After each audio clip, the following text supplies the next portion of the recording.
Kilimo biashara kimekuwa uti wa mgongo katika maeneo mbalimbali nchini. Katika makala yetu ya kilimo, mwanahabari wetu Naomi Ambwaya alitangamana na Mama Rosemary Wanjala ambaye ni mkulima anayefuga nguruwe, na kuna mengi ametuandalia. Hebu tusikize yaliyojiri. Kila tarehe 16 mwezi Oktoba, Kenya huungana na mataifa mengine kote ulimwenguni kuadhimisha siku ya chakula duniani. Lakini ni nini hasa maana ya siku hii? Nimefunga safari kuelekea katika mtaa wa mabanda wa Tranzoia County ya Tranzoia nitakapokuwa naadhimishia siku hii muhimu pamoja na Mama Rosemary Wanjala. Awali alikuwa mkulima sugu wa mahindi, jinsi ilivyokuwa desturi ya eneo hilo. Lakini miaka iliposonga ndipo mambo yalianza kubadilika. Aliamua kugura kilimo cha mahindi na kuzamia ufugaji wa nguruwe. Je, ni nini kilichomsukuma kuachana na kilimo cha mahindi na kuanza ufugaji wa nguruwe? Na je, alianza lini kazi hii? Na mengine mengi.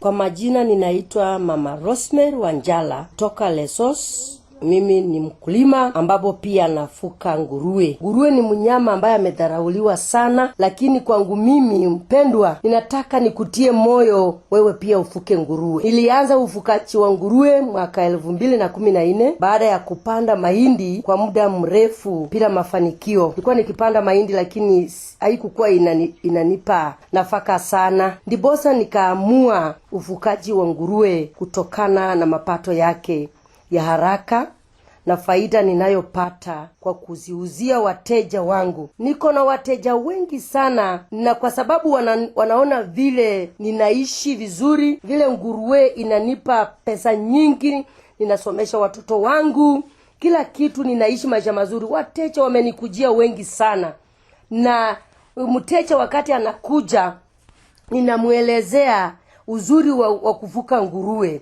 Niko na wateja wengi sana. Unitafute nikufunze mambo ya nguruwe, haswa wamama tunaishi maisha iliyo chini ya kulialia. Lakini mama, ninakwambia mama mwenzangu, ukifuka nguruwe, vilio vitaisha kwa boma yako, maombolezo kwa boma yako yataisha. Utaishi mama wa furaha kila wakati. Baada ya miezi 6, nguruwe mmoja huzaa jumla ya watoto 12, mwingine anasaa 15, mwingine anasaa 20.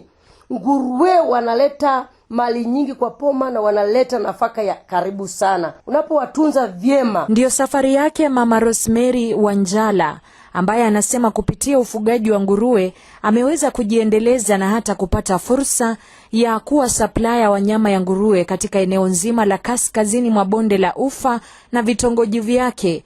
Pia kutokana na kipande kidogo cha ardhi ya poindi moja aliyokuwa nayo, sasa hivi imemwezesha na kupata shamba lenye ekari 5 wakati anapofanya kilimo hiki cha nguruwe.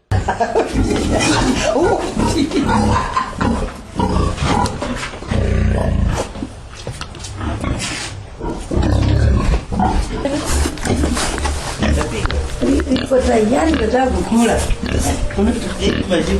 Nimeshiba. Ninataka tu maji.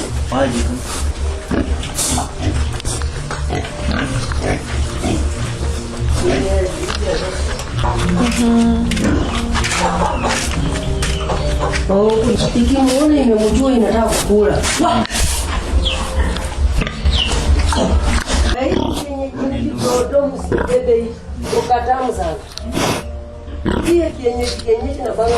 Maswali ni mengi ninayojiuliza. Mama huyu anamudu aje kuastiri nguruwe zaidi ya 100, kukaa na familia yake pamoja na majirani katika mazingira haya duni ya ufugaji wa nguruwe, ikizingatiwa kwamba nguruwe ni wanyama wachafu kweli? Na je, ana watu wa kumsaidia kufanikisha hilo? Tueleweshe mama. Niko na familia ya watoto 7. Wapendwa, watoto hawa ambao ninaongelea, watoto 7 hawa, hakuna mtoto nimesumbua mume wangu ati sijui nisaidie. Ni mume huingilia mahali anaweza. Na hakuna siku nimekosana na mume wangu kwa sababu niko na nguruwe. Ninauza nguruwe, nauza nguruwe kubwa, nauza nguruwe ndogo. Niko na mapato mengi, watoto wangu wanasoma vizuri. Kwa mji wangu ninakaa vizuri kwa sababu wapendwa wa nguruwe tu hawa tu. Maana nguruwe ni kitu cha kuzaana, wanazaana haraka na tena wanakuwa haraka. Si vitu zenye zinakusumbua kukua, zenyewe zinakuwa tu haraka. Alafu unapata malimbuko yao haraka. Tunakuwa na mahitaji yako haitakusumbua. Mama mwenzangu, ninakushauri ufuke nguruwe na utaona utaishi maisha ya raha humu duniani.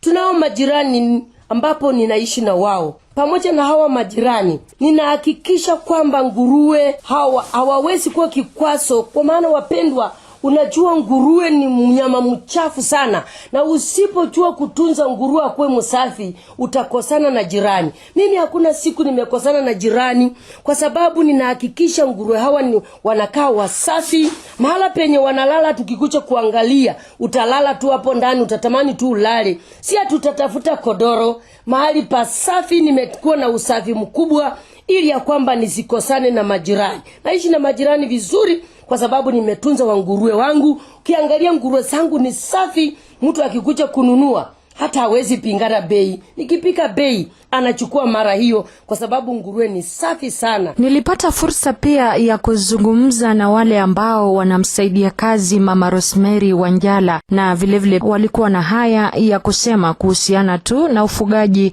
wa nguruwe. Kwa majina ni Caroline na Sambu. Niko hapa kwa hii kazi ya nguruwe. Nimekaa muda ya mwaka moja. Nimesomesha watoto, nimenilinda na mama na waemiza. Hii kazi ya nguruwe sio mbaya sana. Mimi nimefanya ndani, haina shida. Wengi walikuwa wanaogopa, lakini haina shida mrefu. Sasa mimi nawapa nguvu, mkipata kazi ya nguruwe muendelee kufanya. Mkinunua kibiriti msitegemee wazee wenyu. Mkipata hata chumvi ndani, mimi huwa napata, hata sitegemei, nalisha kila chenye nimepata nalisha.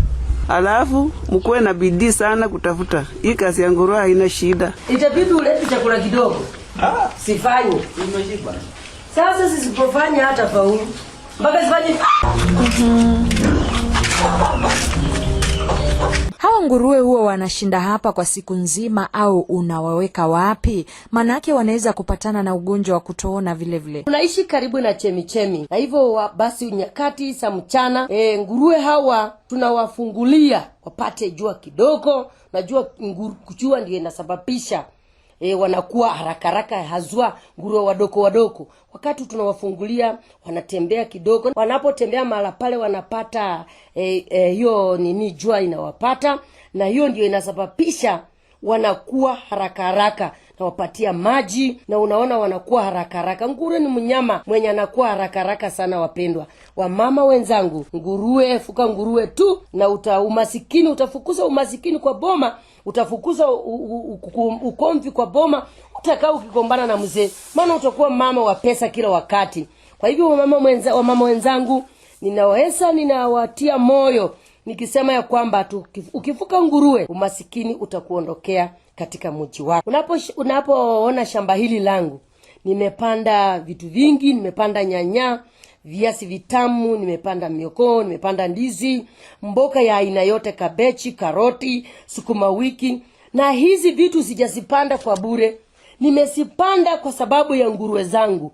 Ninapotoa mala pale nguruwe, ninauza mboga. Hizi vitu zote ninauza, na tena zinanisaidia kwa upande wa nguruwe.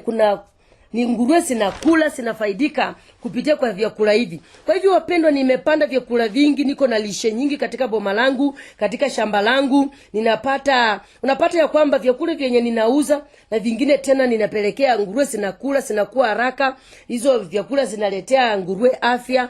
Ndio maana unaona nguruwe huku ninauza vyakula, shamba langu linafanya vizuri, na hizo vyakula vyote ambavyo viko mala pale zinanisaidia kuweza kuboresha shamba langu, kuweza kuboresha vyakula vya nguruwe, na utaona ya kwamba vitu vinaendelea vizuri. Halafu hawa nguruwe, kando na kuuza nguruwe, mbolea ya nguruwe hawa, mbolea yao yenye hiyo uchafu yao yenye wanatoa, hiyo uchafu pia ni mbolea mzuri sana, hata inashinda mbolea ya duka. Maana hiyo uchafu ya nguruwe hiyo huwa ninauzia watu, ingine ninatumia nikiweka kwa shamba langu. Huwa sinunui mbolea ya duka, kwa sababu hii iko na nguvu na tena manufaa, inafanya vyakula vinazaa vizuri. Kwa hivyo ninauzia watu. Kuna wateja wengine wamefuka nguruwe, majirani zangu niliwafundisha wakanunua nguruwe wanafuka. Pia ninawauzia wale wenye wamenunua nguruwe juzi ninawauzia hiyo mbolea. Ninauza nguruwe. Unaona faida ya nguruwe? Unauza nguruwe, unauza mbolea yake. Wapendwa wa mama wenzangu, nguruwe iko na faida kubwa sana kwa maisha yetu. Na ukitaka mama uomoke, ukitaka mama mwenye ameomoka kama mimi, ni yule mama ambaye amefuka nguruwe. Ukifuka nguruwe, wewe ni mama umeomoka. Kwa hivyo mama mwenzangu, popote ulipo, ninakushauri ufuke nguruwe. Panzi wa mboga hizi na bidhaa nyingine nyingi imenipatia umaarufu mkubwa sana katika sehemu hii. Mama Rosemary, ni siku ya chakula duniani. Je, wewe unalipi la kuambia wakulima, hasa kina mama ambao wako pale nyumbani hawajajihusisha na kitu chochote cha kufanya?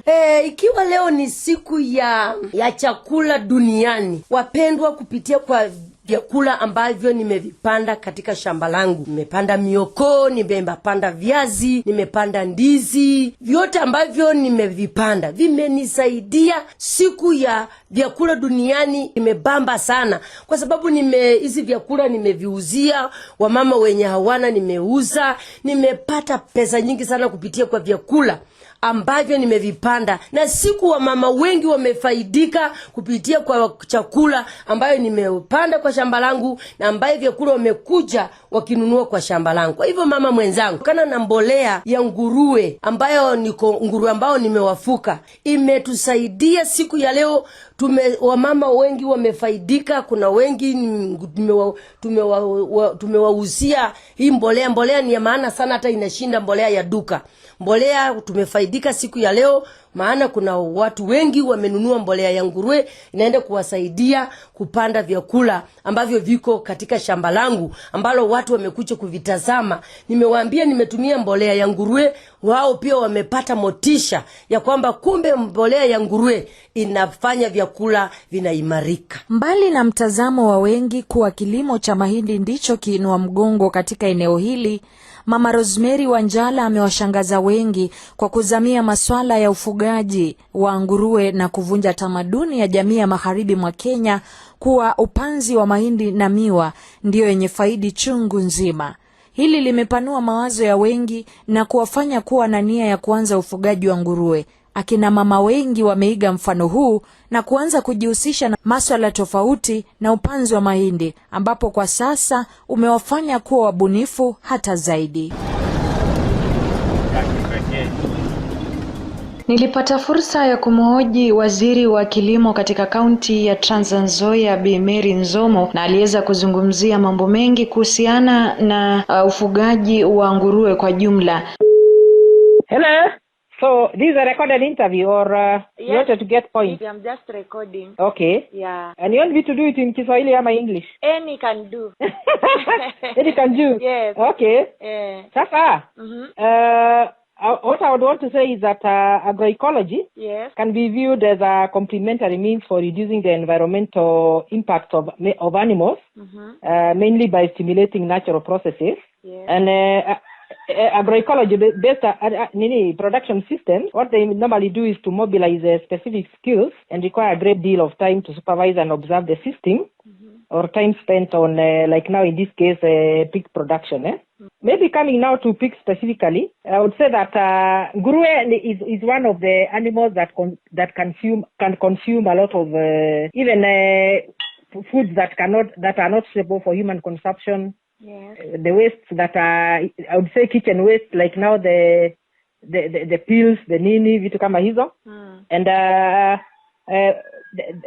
nguruwe now, the pigs have an ability to convert these inedible feeds, forages, and also certain byproducts into even meat byproducts, damaged feeds, and even garbage feed. Unaonanga watu wanaendaka kwa mahoteli kuchukua ile chakula yenye imebaki. Yeah, hiyo mabaki. It has the ability to convert these I'd say inedible foods into valuable nutritious meat. Yes. And most of and also nguruwe, pigs grow very fast. Yes. And they are prolific breeder. Yani wanazaa haraka sana. And they farrow, or rather wanazaa between 10 to 12 piglets at a time. Yes. And it is capable of producing mara mbili kwa mwaka at optimal management conditions. Yes. So this means it's a quick return on investment. And I would say that this one for a woman, because you know most of the animal systems that we have, like assuming you have a dairy cow or even chicken, you have to go for commercial feeds. You have to invest a lot of money, like maybe disease control, vitu kama hizo. Nguruwe hairikwai vitu kama hizi sana. So I would say that this is something that wamama wanaweza chukulia haraka. And it's an activity that favors women. Yes. And also one of the byproducts of pigs, the waste from pigs, can be used to make biogas. Yes. And of course, biogas is a gender-friendly technology, which favors women alongside other advantages. And you see now, biogas is one of the ways of reducing the by converting that waste ya nguruwe into biogas. Yes. Sinasikianga these emissions that come from kama hizi mavi za ng'ombe nini. By converting it into biogas, now you are reducing the amount of gases that are going, the green gases that are going to the atmosphere, which of course affects the environment. Because you know, in agroecology, you are looking at production systems that do not interfere with the environment so much, that are friendly to the environment. And one of the other things with nguruwe is that hiyo mzoga ya nguruwe, the carcass, the return on the carcass is very high. In fact, between 60 to 80% of the nguruwe, the live weight of the nguruwe, it's meat. It's edible meat, nutritious meat. Unajua kwa tuseme kama ng'ombe ukichinja, sometimes you get about maybe 40 to 50% is what is meat. Yes. Kwa sababu kuna hii ingine, the skin, the hooves, the nini. Lakini nguruwe, up to 80% of the live weight of that nguruwe is nutritious meat. So I would say it has a high return. Yes. And of course, with just a small investment, you know, even the housing for a nguruwe, it's not very complicated. So with a small investment on building and equipment, proper feeding, and minimal disease control, kwa sababu sasa nguruwe hata hazina mashida mingi ya magonjwa. Magonjwa ni kidogo tu. Hata they are very rare for nguruwe. Si kama hii magonjwa hii yenye inauanga mang'ombe na mbuzi na nini na kuku. So with just a control program that is moderate. Yes. Our women farmers can profitably utilize their time and labor as a subsidiary occupation. Kwa sababu unajua nguruwe ukiwekea chakula hata haina mambo mingi. You can fuga your nguruwe there, you feed, and then you can be also doing other activities. Unajua mama kawaida ni watu wa shughuli mingi sana. It's not as demanding as kama ng'ombe ama nini ama kuku. Yenye nitakiwa ukue hapo kila wakati kila nguruwe ukiwekea chakula asubuhi sasa haina mambo mingi kabisa. And also nguruwe, the manure from nguruwe is also widely used as a fertilizer for agriculture. Unajua mama pia we encourage them to do the kitchen gardens and what have you. So hiyo part of that manure yenye imekuwa well decomposed. Of course kuna ile slurry yenye tunasema inaweza tengeneza biogas, lakini kuna hii manure nyingine yenye imekuwa decomposed ambayo inaweza tumika kama mbolea kuweka kwa shamba Na pia hata hiyo kinyesi ya nguruwe inatumikanga hata kwa fish ponds. It can also be a subsidiary source of income for our women. And there is also a very good demand for both domestic and export for pig products. Unajua sasa vile sausages inakuliwa na mapox na nini. There is good demand for pig and pig products. Both the meat, nyama yenyewe. Then you know kitu kama sausages inakuliwa sana. Almost in every hotel you go and find sausages there. Na other pork products yenye hata zinakuanga kwa supermarket. Unazielewa? Kabisa. So I would say that there is a good market for pig and pig products. Sasa kuna huyu mama labda waziri anataka akuwe encouraged. Yes. Labda hajaanza ufugaji wa nguruwe na anataka kukua na anataka mtu wa kumpea mawaidha kuhusiana na hii ufugaji wa nguruwe. Labda ameweza muhimiza aje? Vile ningependa kusema ni kwamba by the way tunajua ya kwamba ufugaji wa nguruwe ulikuwa umeenda chini sana hapo nyuma. Ndio kwa sababu ya shida ya marketing. Lakini kwa wakati huu kampuni ya Farmers Choice hata vile naongea hivi wanatafuta wakulima wenye wako na nguruwe sahihi kwa sababu kuna shortage ya nguruwe katika market. Na the local market sahihi sasa it is picking up. Na ningesema ya kwamba mkulima yeyote mwenye angehitaji kufuga nguruwe akiwasiliana na ofisi yetu ya livestock, anaweza kuambiwa ni wapi anaweza toa the parent stock kwa sababu you need to start with a male and a female, a good breed, na utapewa design on how you can do the structure. Na vile nimesema hata lishe ya nguruwe sasa hiyo sasa ni nguruwe inaweza kula almost anything. So ningependa kuhimiza wamama ambao wanafikiria mambo ya nguruwe, hii ni kitu yenye iko na manufaa mengi. Na vile nimesema sasa kama nguruwe inakuzalia up to over 20 piglets in a year. Tunaona hiyo ni kitu yenye inakuletea mapato haraka sana. Kabisa. Na unajua unaweza fuga hizi nguruwe not just even for the meat or the products from the nguruwe, lakini pia unaweza uzia watu nguruwe za kufuga. So it is two pronged. Unaweza weka nguruwe upate mapato kwa sababu labda unauza ya kuchinjwa, na pia unaweza uzia watu kama breeding stock. Kwa hivyo saa hii nafasi iko, na pia naona ya kwamba due to lifestyle diseases and change of lifestyle, saa hii watu wengi wanaenda for white meat. And that's why nilikuwa nasema the market for nyama ya nguruwe it's expanding. In fact hii hata ukienda kwa hizi mahoteli kubwa kubwa, ukiitisha nyama ya nguruwe utaipata rahisi. Utaipata sio it's not very easy to get it. It's not very automatic, lakini mahali inapatikana. Hata bei yake ile utauziwa ni ya juu sana. High. Yeah, it's high. So it's a product that is valued. Na kwa hivyo Yapo? Unaona kwenye hii kaunti ya Tranzoia, kasumba ya wamama wengi ama wakulima wengi wanasema kwamba wanataka tu kupanda mahindi labda na miwa. Unaweza toa aje ile kasumba ndani mwao? Manake ukiangalia ukienda kwa mkulima anakuambia mimi nataka tu nipande mahindi, hataki kujihusisha na hizi vitu vingine. Kwanza ndio upate ulime upate faida kwa mahindi ama miwa, lazima uwe na shamba kubwa sana. Na in fact wanaambia wakulima wa Tranzoia, if you don't have 10 acres and above, if you want to do commercial farming on maize and sugarcane, don't even bother. Kwa sababu mara nyingi hii ni kitu yenye unaona kama miwa Tranzoia inachukua karibu miezi 18 ukienda juu, sometimes even 24 months you harvest. Sasa utakaa mwaka mzima, miaka 2 ukigoja kupata mapato. Kwa hivyo naona maize na kitu kama miwa. Kwanza miwa is a plantation crop. Hata mahali miwa ilianzishwa, sababu kama huko Mumias na kwingine, it was being grown by large scale farmers. Na hapo tu ndio unaweza enjoy what you are calling economies of scale. Kwa hivyo tunasema ya kwamba you can grow maize kidogo yako ya mahitaji ya nyumbani, lakini go for high value enterprises na yenye inakuletea pesa kwa haraka. Simesikia vile nimesema mambo ya nguruwe. Inazaa mara 2 kwa mwaka, na ikizaa hivi between 10 and 12 piglets. So imagine kwa mwaka moja utakuwa umepata nguruwe ngapi? 24 hapo. Na unajua sasa kitu kama nguruwe, kitu kingine ningependa kusema, unajua agroecology, unajua we are saying it's an interaction of the environment with the production system that you're having. Kukiwa na kiangazi, kukiwa na wadudu kama hao tunaita fall armyworm, what will happen to your maize? Si unaweza poteza. Kama mwaka hii vile kulikuwa na kiangazi na tukarudi sasa hata kuna mvua mingi, mahindi inaoza, you can lose up to 30% of mapato yako kupitia hizo janga za wacha tuseme environmental hazards. Lakini kitu kama nguruwe is not sensitive to the environment.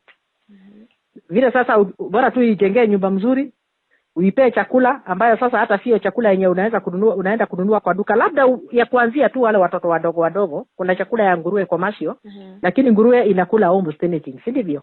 So kwa wale wakulima wadogo na tuseme ya kwamba sana wa mama, we have limited access to land, si ndivyo? Mara nyingi mashamba inamilikiwa na wanaume.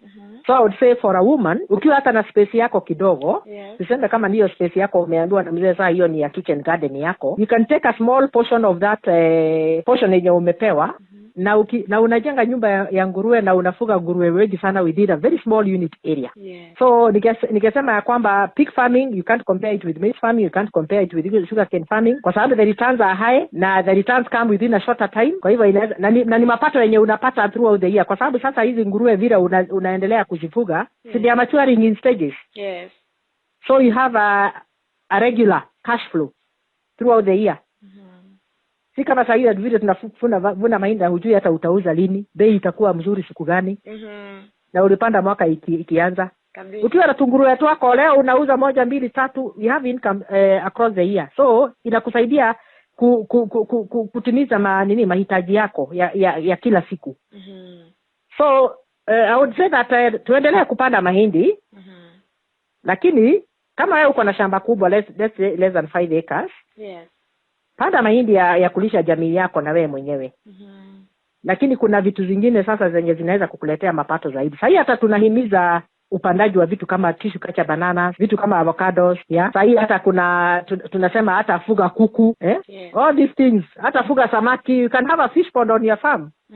And you get higher returns. Now of course Tranzoia hata sitaogopa kusema hivi, Tranzoia sio eneo ya miwa. Environment yetu hapa, the temperatures, the soils, and also even the mvua yenye iko sehemu hii ni mvua ya juu ambayo sio mzuri kwa mambo ya miwa. Miwa inataka warm areas kama kule western upande ya chini huko. Kwa sababu miwa sasa kama hii, kwa sababu kuna sheria inatoka yenye itakuwa inalipa wakulima based on the sucrose content ya miwa. Miwa yetu hapa sucrose content yake iko chini sana. In fact kwetu ile miwa inapendeza hapa ni ile ya kuchu. Unajua ile ya watu ya kukula, kutafuna. Lakini ile processing cane, industrial cane, yenye tunasema industrial cane yenye inatoa sukari. Sugar cane yetu ikifika quality parameters hizo sucrose content iko chini sana.